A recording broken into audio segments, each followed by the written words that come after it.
what I think one of the biggest misconceptions of life is? It's probably that we are supposed to figure it out early, choose the right paths, make the right decisions, and spend rest of our lives following that plan.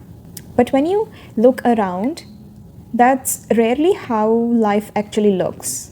People change careers, move cities, they learn new skills, they discover new passions, and sometimes the thing they once wanted no longer fits the person they have become.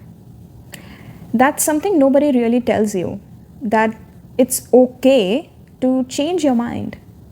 Because when we start something, we often treat it as permanent decision, as if choosing one path means closing every other door forever.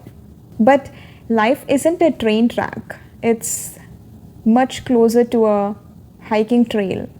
There are turns, there are detours, some unexpected stops, and sometimes you realize you have been walking in the wrong direction.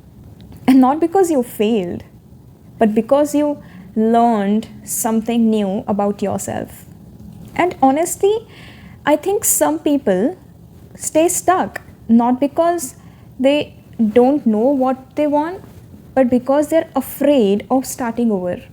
Afraid that changing direction means admitting that they made a mistake, when sometimes it means the exact opposite.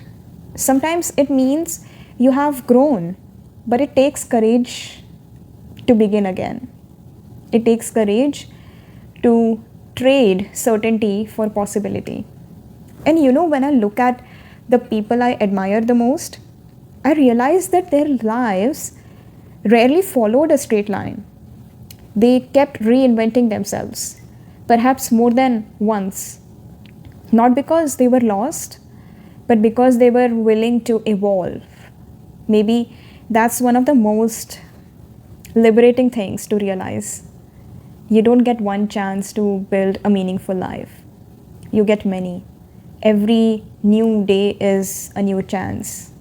So if one chapter doesn't work out, I think you're allowed to write another.